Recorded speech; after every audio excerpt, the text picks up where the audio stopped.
Sports Flash TV na may dati. Ito ay lagi kang panalo, bakbakan na sigurado, mga balitang boxing. 38.4 million pesos na bayad non-title fight, gustong higitan ng MP Promotion at ang posibleng bakbakang Sultan versus Nery. Pag-usapan natin yan mga ka-flash. Pero bago ang lahat, huwag kakalimutang i-like, mag-subscribe at hit ang notification bell para updated ka sa mga bidyong katulad nito.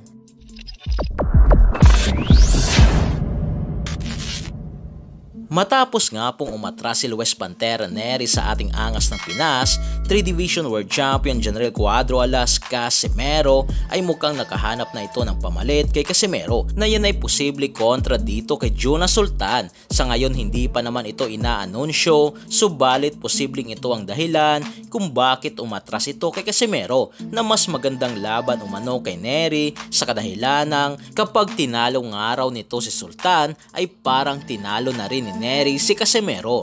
Sakaling mangyari nga po mga ka-flash ang labang Nery versus Sultan, ayon kay Nery, gaganapin ang nasabing laban sa buwan ng Nobyembre o December. Huling laban nga po mga ka-flash ni Sultan ay nitong September 6, 2023 kung saan nanalo ito sa kanyang 8 rounds na laban o tune-up fight via unanimous decision. Sa ngayon ay 32 years old na itong si Sultan at talagang naghahabol na ito na sana'y maging world champion ito kahit isang beses. Hindi katulad ni Casimero na isang 3 Division World Champion na kung makalaban ito si Nery ay talagang isang napakahirap na laban ito na posibleng magiging ito na ang huling laban ni Jonas Sultan sakaling matalo ito sa bakbakan.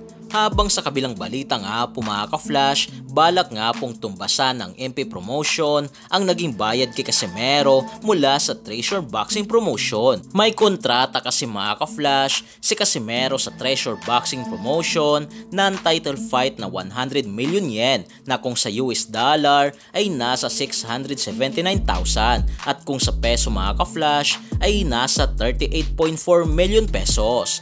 Aabot nga po mga ka-flash ang offer ng MP Promotion kay Casimero ng nasa 150 million pesos para sa title fight na hindi naman nga po ito mga ka-flash imposible sa kadahilanang malakas nga po ang impluensya nitong president ng MP Promotion na si Sean Gibbons na mabigyan agad ng title fight itong si Casimero katulad sa nangyari kay Marlon the Nightmare Tapales na naging Unified WBA at IBF Super Bantamweight Champion at Vincent Astrolabio na bagamat natalo sa laban versus Jason Moloney para sa WBO na titulo ay ngayon naman ay magiging mandatory challenger sa WBC Bantamweight Division.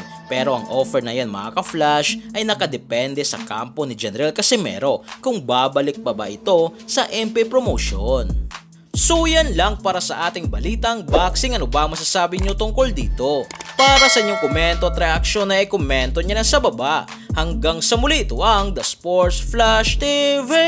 Sports Flash TV na may dati. Ito ay lagi kang panalo, bakbakan na sigurado, mga balitang boxing. Ito laging bago, balitang boxing, laban na kasado. Di papahuli pagdating sa bakbakan, mga pambato na patuloy ang laban. Sasaliksikin ang bawat babalita, talagang diin, bawal ang mahina sa loob ng ring. Merong pambihira, mga kamao na nagiging bida.